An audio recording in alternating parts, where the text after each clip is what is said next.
Education Committee, I would like to welcome your participation in the video history, Seniors Footprints on Slave Lake. Could you please begin by introducing yourselves? Hi, my name is Gerry Allarie, and I was born in the metropolitan city of Westlock, Alberta, not far south of here, and grew up in the little town of Fawcett.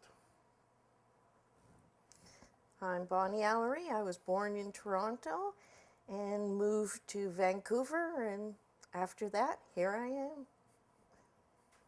Could you tell me your birth dates? Oh, yeah, I Oh. was born in January 18th, 1952.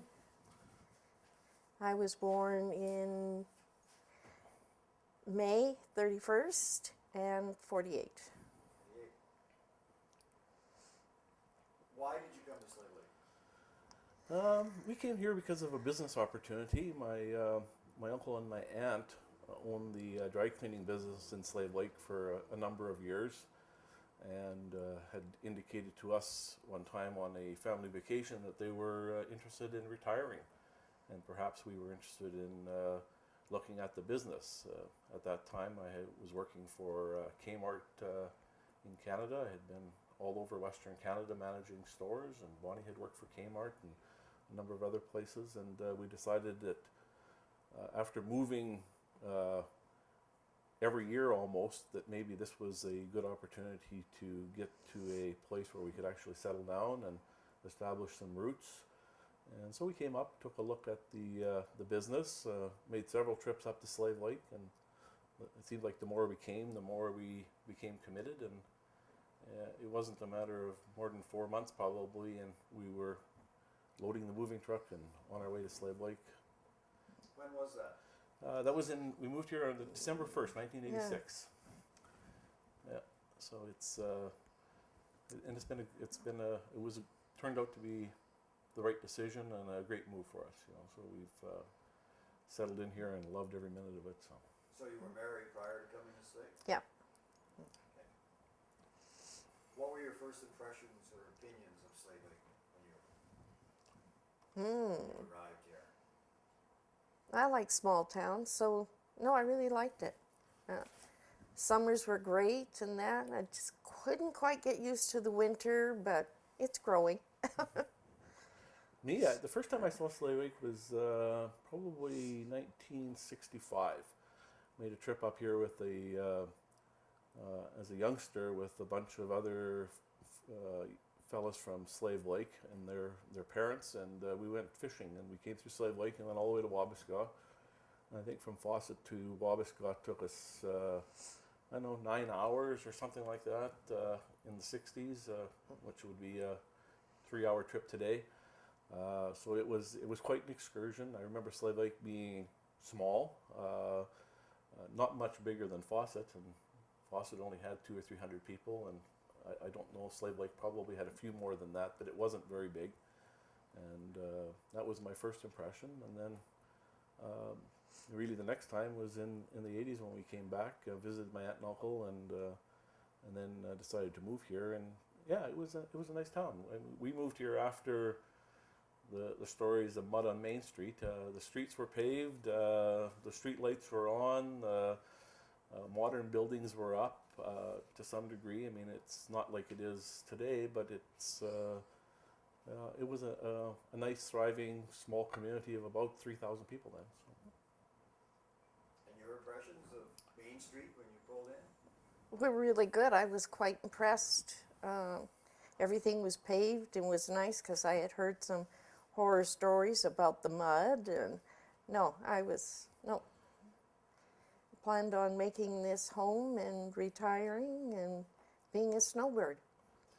That hasn't happened yet, but Yeah, when we moved here, the college wasn't there. the old zoo was there before it burnt down. The Northwest Inn had just been constructed. It was probably the building that was under construction at the time. Most of the Main Street from the tracks to the highway was mostly vacant in those days, but it's really filled up since then. But it was still reasonably attractive. It wasn't wasn't the mud pit that her uncle had described, and I sort of remembered as from my childhood days. What was the main engine of the economy when you got here? I think much the same as today. I mean, it was forestry, Oh, oil and gas. yeah. I don't think tourism played a much of a role in the 80s. I can remember launching my boat at the on the river at the public boat launch in 87, 88, and on a beautiful Sunday afternoon in July and August, and be one of 3 cars in the entire parking lot. It was it always surprised me that nobody was using the lake. And when you talk to people about the fact you had been out fishing on Sunday, and they always ask, where did you go? Well, I just went on Slave Lake. It was, to me, it was a natural place to go, but it didn't seem like it was the natural thing for the locals to do in those days, and that's changed a lot. I mean, that same public boat launch and parking lot now has 200 vehicles on a sunny summer afternoon, so it's changed a lot that way. The use of the facilities and the water and the lake. And So your business has been family run? yeah, we've just been it's been a family-owned business since the late 70s. My uncle owned it first, and then Bonnie and I bought it in 86, and now my son and daughter-in-law run it. So it's on its 3rd generation, and it's proved to be a very successful family business. I think filling a niche in the whole region. It was, when we came, it was basically a small town dry cleaners, and today it's a regional facility doing everything from linen and uniform rentals to Coveralls and mats. dry cleaning. Dry cleaning has probably turned into one of the smaller portions of the business. It's become much more of a regional business. We've got 3 or 4 trucks on the roads going servicing Wabasca and High Prairie and Red Earth, and so it's changed a lot in the years we've been here. When we first came up, there was just the 3 of us running the business, Yeah, it was just and it 3 of was us. great. Yeah. And I think we employ I don't know, 20 people today, so it's grown a lot. And what have you gone on to do after you passed the business on to your son? Well, we saw this opportunity in 5 years ago that Slave Lake was.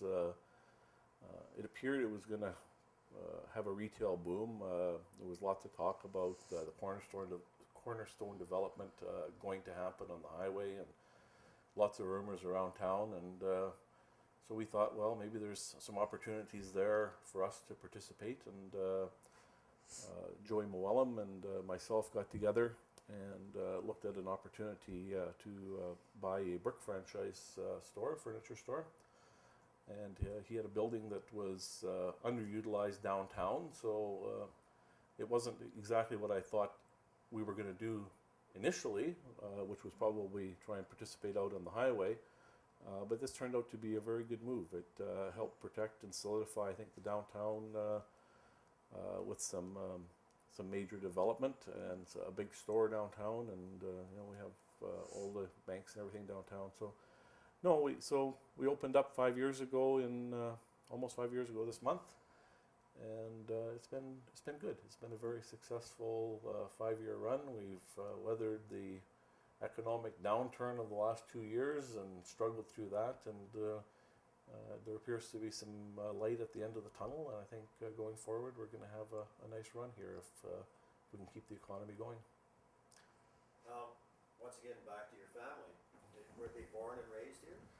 No, No. Bruce was born in Vancouver, and Erin was born here, our daughter-in-law. So they met here. We moved here when Bruce was in grade 9, I guess. Yeah. In grade 9. Yeah. So he did all of his high school here, and he met Erin in high school to some degree, and then they got together a few years after that, after Bruce came back from college, and so we've got 2 great young grandsons.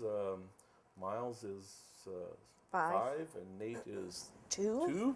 And then we have a godson, Jaden. Yeah, and so it's been a wonderful experience over the years, watching our family grow and develop and expand, and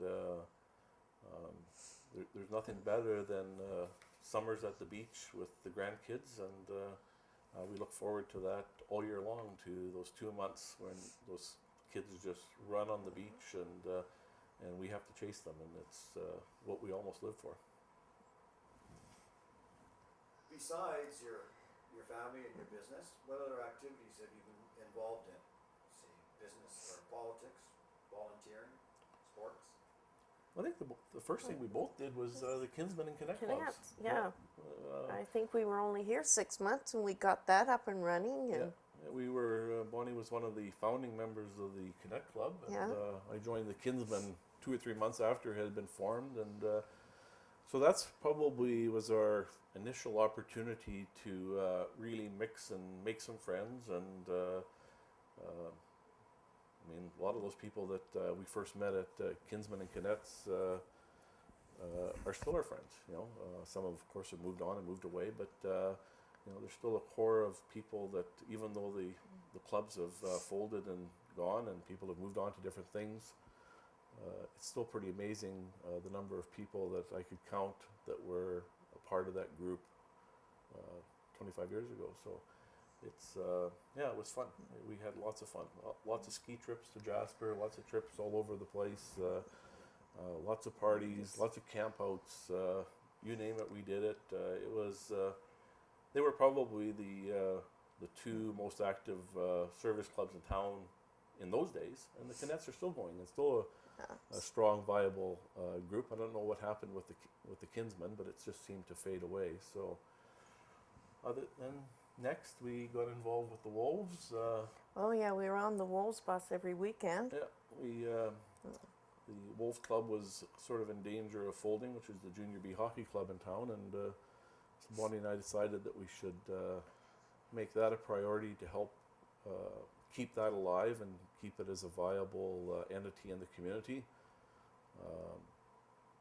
And at that time, we didn't even know if Bruce would ever play junior hockey, and we suspected not, but we still thought that it was a viable entity for the community. So I think we spent 5 years with the Wolves, driving the bus and booking hotels and booking ice time and all the things that it takes to run a junior hockey club, and had a great bunch of volunteers that worked with us over the years. But yeah, it was fun, and again, we've made some lifelong friends. Our neighbors today were one of the kids that played on the Wolves 20 years ago. You know, so it's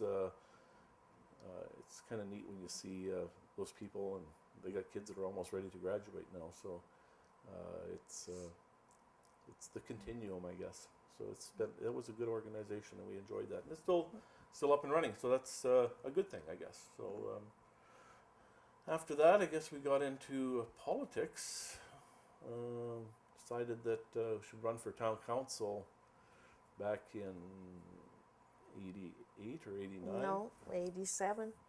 No, 88, I think. 87? 87. Okay, and so anyway, ran for town council. There was a by-election that had happened, and so I got in, and then proceeded to spend another 6 years as a councillor, and then another 6 years as the mayor. And so that was I think a great experience for both of us. We had lots of opportunities to meet lots of people all over the province and the world, really. We had the opportunity to make a trip to Thailand on a federal government exchange program. We did a trip to Labrador City on a federal government exchange program, and yeah, we met some amazing people, did some amazing things, you know, and you know, I'm still proud of the things that we accomplished when I was the mayor. I think when I look back, there was a couple real highlights. Probably the first one was the Arctic Winter Games. I was still on council at that time. Peter Moore was the mayor, and so we got through that 2-year process of running the Arctic Winter Games, and it was an amazing learning opportunity. I think we both did. Oh yeah, that was a seemed great like time. we were at a meeting oh, yeah. every day, you know, for 2 years. It never stopped, and culminated with the games in '94. After that, it was probably what happened after '94? Oh, then I ran for mayor. Yeah. Yeah. So then I. You forgot about the flood in '88. Oh yeah. That well, was the- interesting. It was That was the flood in '88 was a challenge. Also, I was on council at that time. Bill Pearson was the mayor, and that was another all-out experience, trying to help and protect people all over the community, and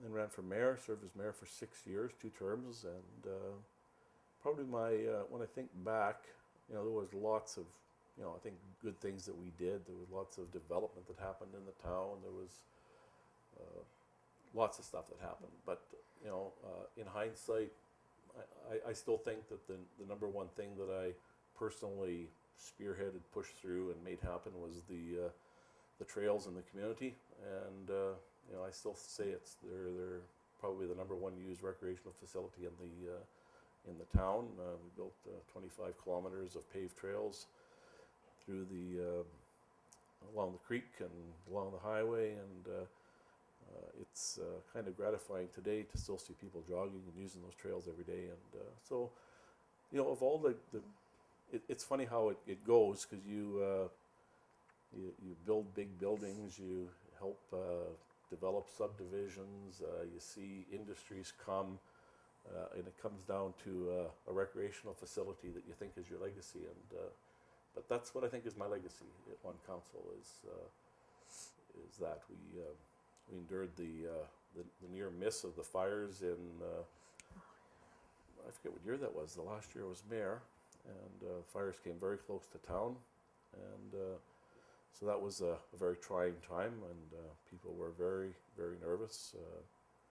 Thinking back, it probably would have been even more scary had the fires that wiped out entire subdivisions in Kelowna. If that had happened before our fire, I don't know if I could have kept everybody under control, but because we were, nothing like that had ever happened in Canada, I don't think, or not in recent memory anyway. We kept telling people that we weren't going to evacuate the town, and the provincial resources could protect us, and it turned out fine. But thinking back, it was a pretty trying time. So I'd like to take a step back for a minute and talk about your time with the Cadets. Some of the things that happened there. Oh, we had some great times. Went to different conventions, and I don't know if people remember Sue Foster. Well, we'll tell you some of the things that we used to do, parties that we went to, dress ups, and it was great. And doing the flower baskets was one of the best things we did for Slave Lake. Really, I really enjoyed doing that. Planting, watering, and hanging them and bringing them down. No, it was great. It was a lot of things we did for the town of Slave Lake. Really enjoyed it. So, what were some of your fondest memories of living in Slave Lake? Oh, lots of them. Unfortunately, the first big thing was the drowning of a child out on the lake. We all got together, us, the Canettes, and made sandwiches and made sure everybody had them out. Getting together in the January to plant all the baskets, to have them go down Main Street, and going out and talking different businesses into buying the baskets. That was, there's lots of memories. It's like Arctic Winter Games was awesome. Everybody pulled together. We, if you've seen somebody walking down the street, you pulled over and said, "Do you need a ride? Hop in, come on, I'll take you, no problem." Just everybody worked together. It was great. It was awesome. Jerry, what are your most important memories? birth of my grandsons. Oh, yes. Probably number one. And I know that's hers, but she just forgot to mention it. I didn't get to that part yet. Yeah. So for sure, that's our son's wedding and the arrival of our two grandsons. That's what it's all about. So those were very, very important memories. Opening the brick, I mean, that was one of those highlights that you won't forget very easily. To put together a store of this size in a community that never expected to see a store of this size was one of those kind of neat experiences. I kind of still remember the Lakeside Leaders headlines there. Seems like there was an announcement every week about what was coming to Slave Lake, or a speculation. And there was a speculation that Sobeys was building a store, and that maybe Canadian Tire was coming, and could it be that Walmart was coming? And I mean, in a town where the biggest store was Sam's, at 10,000 square feet, it was almost unbelievable that all that could really happen. And so we were all kind of thinking, well, maybe one of them will happen. Yeah. And then we made the announcement that we were opening the brick, and I just remember the headlines and that in the Leader saying, wow, now the brick is coming, and it seemed like it was a pretty spectacular time for the entire community, and so it was nice to be part of that. Nice to have our businesses continue to grow, and our involvement in the community continue. So the other big memories, for sure, the Arctic Winter Games. That was one of the big ones when you can host an event of that magnitude in a small town. It's a pretty amazing feat. I remember that in '94 the Olympics were held in Lillehammer the same winter, and we had, I think, 100 less participants than they did in Lillehammer at the Olympics. To kind of put it in some perspective, we have an airport that probably has seen virtually no passenger jets in its history, and we had 5 and 6 and 7 737s parked on the tarmac at one time, and Canadian Customs here set up, and baggage handlers, and things that if you live in a big city you'd raise your eyebrows and say, well, why is that important? Or why was that memorable? Well, it's memorable because we did it in a forestry warehouse that we had to tear apart, convert to a customs and baggage handling facility, and then put it back to a warehouse 10 days later. And so it was lots of trying times, but there was mostly memorable experiences.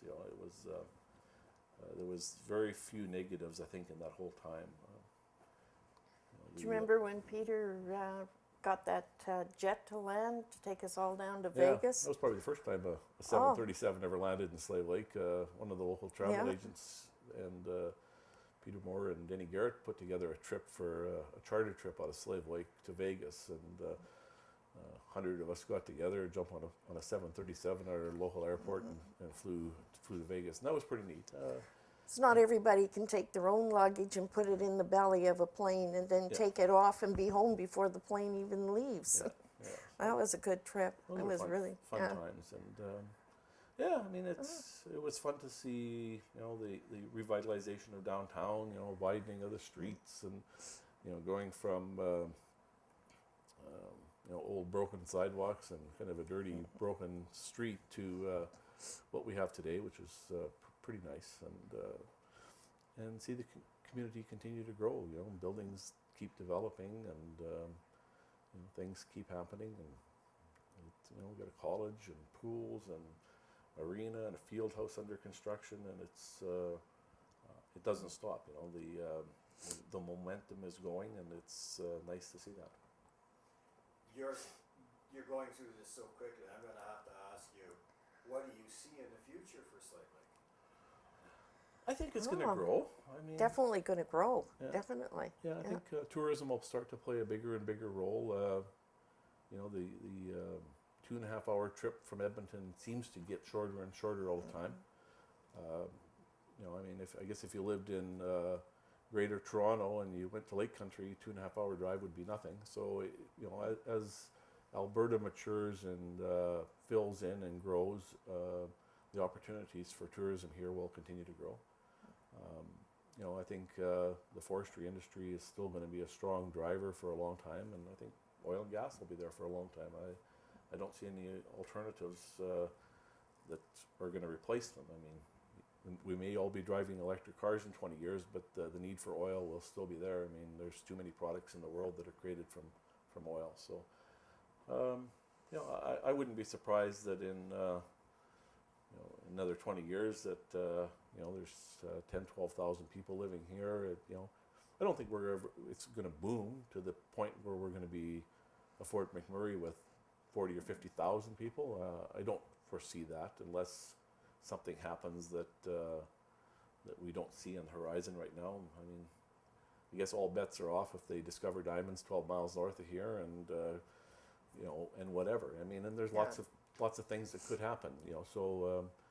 But based on what we know today, I think it's going to be nice, steady growth, and the community will continue to prosper. It's always been a young community, lots of kids in this community. We have one of the youngest average ages in the province, I think, and I go to the school the other day to one of the activities for my grandson, and it doesn't seem to be changing. I mean, there's still 8 or 9 classes of kindergarten kids there, so there's still lots of kids coming through our education system, new schools under construction. So I think it'll be a vibrant community for a long time. I don't see it crumbling or fading away or whatever, and we've survived 2 years of almost no activity in the forestry industry, and the community survived it. It wasn't always pleasant, and it wasn't always perfect, and there was a little bit more unemployment than we were used to, but you put all those mills back to work tomorrow morning, and the activity around town would be unbelievable. You'd almost wonder where the people are going to come from to operate those facilities again, because I think everybody's back at work that used to work there, someplace or another. So, in those long winter nights that you didn't like very much when you first got here, what did people do for entertainment then and now? Oh, well, we had Canettes and Kinsmen and in the early days, Council it was and lots of house parties and lots of hobbies to get into that I never got into before. And it's funny how in a small town you take advantage of every opportunity that comes around. I mean, we lived in Edmonton for a number of years, and we've lived in Vancouver, and all the time I lived in Vancouver, I never went and saw the Vancouver Symphony Orchestra, and I don't think we ever went and saw it in Edmonton, and yet we've seen the Symphony Orchestra 3 times in Slave Lake. Yeah. So when those types of activities happen in a small that, town, we take advantage of every single one of them. I mean, we go to the Ducks Unlimited fundraisers every year. We go to Rainbow Society. And so all of these events actually keep us probably busier than we were when we lived in the big cities. Even though there was 10 times more things to do in the big cities, you just didn't do them. I mean, I don't know why that works that way, but for us it works, and other people I've talked to in a small town it works. And people from the city don't really believe you when you tell them those stories, but we spend a lot of time at the arena watching hockey games. Though Bruce wasn't playing, we still went and supported the kids and watched the games. So there was lots of things to do. There was never too many nights sitting home bored. The video rental stores or whatever never got rich from us renting movies, and of course we watch our fair share of television like anybody else. But there's lots of things to do here. But it's like anything else. You have to get off the chair and go do it. Yeah. Now it's every Tuesday and Thursday going to watch Miles in Taekwondo. Yep. And then have quite a giggle when he tries to do sit-ups. It's really entertaining. Did you participate in any sports as recreation? Golfing. I tried curling. Curling and I just didn't quite get along. And no, my biggest thing right then was helping with the hockey with the Wolves, and golfing was a good thing, and not many people fishing. Mentioned the golf course. Do you have anything you'd like to share with us about the golf course?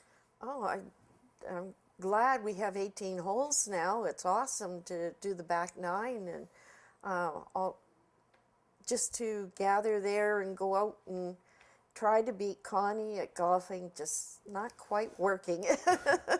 Well, when we moved But here, it's good. Yeah. when we moved here, it was where Cornerstone Shopping Center sits today was the golf course, and it was 9 holes with sand greens. And when somebody watches this video in 20 years, they'll have to look it up in a dictionary as to what a sand green It is. was, yeah.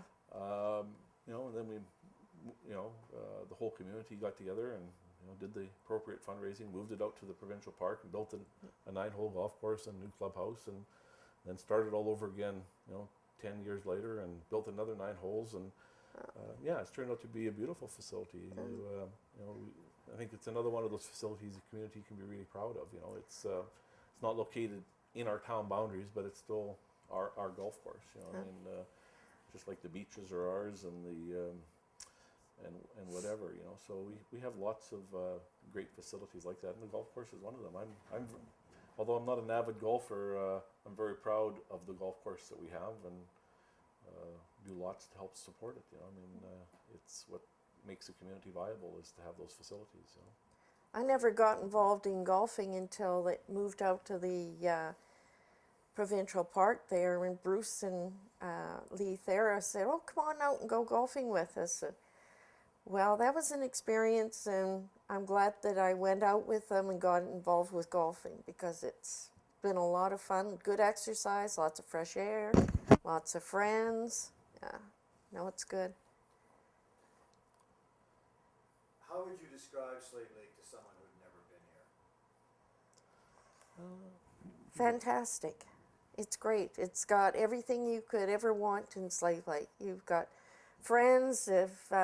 If there's ever a problem, everybody jumps in and helps each other. We've met some fantastic friends here. The weather's great. A storm can come in, half hour later it's gone. The sunsets are awesome. The geese coming in and out, or see the bears. Like, you can see everything here. There's lots of shopping to keep you here. There's anything you want to do outdoors, indoors is right here in Slave Lake. It's great. And then if you have to go into Edmonton, it's 2.5 hours away. And doctors are really good here. The hospital's nice and very helpful that way. Well, we know why you stayed here. Gerry, why did you stay here? I didn't ask that question of you, but you gave me the answer to it. Why did I stay here? I don't know. It's home. I guess you finally, and I guess it's close to where I grew up. I lived in 15 cities all over Western Canada earlier in my life, and so nothing ever seemed really like home. It was just another place to live in another town. When we moved here, I really was moving back home. If people don't move to a place like Fawcett anymore, there's 100 people that live there. So this is the one of the 2 closest communities, Slave Lake and Westlock, to that town that would, you could say that you've moved back into your own home stomping grounds. And so I'm in my old stomping grounds. It's my family lives here, my grandchildren live here, our businesses are here. The community supported us very well. I think we've tried to become an integral part of the community. And it's probably the old adage, you get out of something what you put into it, and I think we've tried to put in as much as we can, and that's why we still live here, and I can see us retiring at some point, and maybe spending some summer part of the winters in Arizona or some warmer climate, but Slave Lake will always be the place we come home to. I don't see that ever changing. It's home. It's where we live. Before we close, is there anything else you'd like to add? No, it's I don't know. It's been a great place to live. It's really has. There's not very many memories that and I would really struggle if you had asked me to to name what I didn't like about Slave Lake, because that would have been the hardest struggle, I think, because there's not much we don't like. You know No, what I mean? everything's great. Yeah. Yeah. Great friends. We lifelong friends. Yeah. Yeah, so it's like I say, it's home. It's where we'll be. If you're looking for us in 5 years, just look down the street. We'll still be here. You know, so The Slave Lake Adult Education Committee thanks you for sharing your memories and the stories of the development of Slave Lake, and I wish you a very prosperous future. thanks, Bob. Thanks.